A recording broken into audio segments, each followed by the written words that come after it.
कि अपने जीवन को ऊपर वाले को सौंप दें, क्योंकि आप जीवन भर में जो कर सकते हैं उतना तो वो एक पल में कर सकता है। ये कहानी महाभारत के युद्ध की।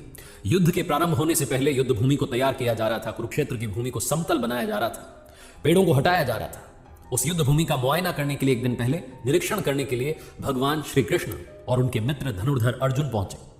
वो मुआयना कर रहे थे, देख रहे थे तैयारी किस तरीके से चल रही है। तभी एक चिड़िया उड़ती उड़ती आई और भगवान श्री कृष्ण के पास आकर के बोली कि भगवान, मुझसे क्या गलती हो गई, मेरी दुनिया आपने उजाड़ दी, यहां युद्ध भूमि को तैयार किया जा रहा है, पेड़ों को गिराया जा रहा है, एक हाथी ने आकर के मेरा पेड़ गिरा दिया, मेरा घोंसला उस पर था, वो घोंसला गिर करके जमीन पर आ गया, उसमें नन्हे नन्हे बच्चे हैं, हमारी जान बचा लीजिए भगवान, अब सब कुछ आपके हवाले है। भगवान श्री कृष्ण ने कहा कि मैं इसमें क्या कर सकता हूं, मैं तुम्हारी मदद नहीं कर सकता, ये तो नियति का पहिया है, समय का पहिया है, घूमता चला जाता है, इसमें मैं क्या कर सकता हूं बताओ। वो चिड़िया रुआसी होकर के बोली कि भगवान, मुझे बस एक इजाजत दे दीजिए। भगवान ने कहा कि बोलो क्या पूछना है, क्या इजाजत चाहिए। तो उस चिड़िया ने कहा कि भगवान, मैं आप पर विश्वास तो कर सकती हूं ना। भगवान ने हामी भरी। अगले दिन युद्ध शुरू हुआ और युद्ध की शुरुआत से पहले भगवान श्री कृष्ण ने अपने दोस्त अर्जुन से कहा, अपने मित्र से कहा कि मुझे अपना धनुष और एक तीर दे दो, एक बाण दे दो। अर्जुन ने अपना धनुष सौंपने से पहले पूछा कि केशव, आपने तो प्रतिज्ञा ली थी कि आप शस्त्र नहीं उठाएंगे, क्योंकि अर्जुन चौंक गया कि भगवान को शस्त्र क्यों उठाना पड़ रहा है, ऐसा क्या हो गया।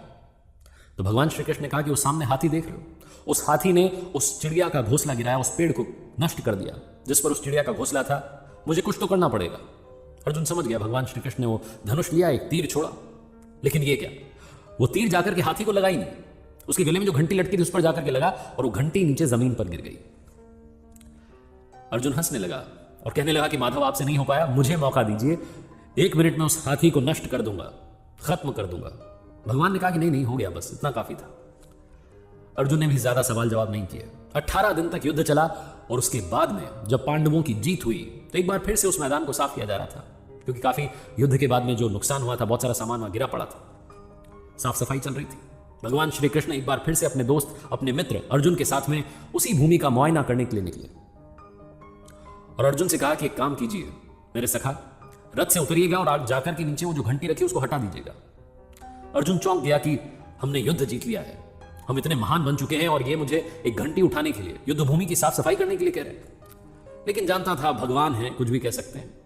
रथ से नीचे उतरा, जाकर के उस घंटी को उठाया, साइड किया, और जैसे उस घंटी को उठाया वैसे ही उसके नीचे से नन्हे नन्हे बच्चे चिड़िया के फड़फड़ाते हुए उड़ान भर ली, उन्होंने उड़ गए। अर्जुन की आंखें नम हो गई। उस घंटी के नीचे था वो घोंसला उस चिड़िया का जो मदद मांगने आई थी। 18 दिन के युद्ध में वो चिड़िया और उसके बच्चे सुरक्षित रहे, क्योंकि घंटी वहां पर उनका सुरक्षा कवच बनकर आ चुकी थी।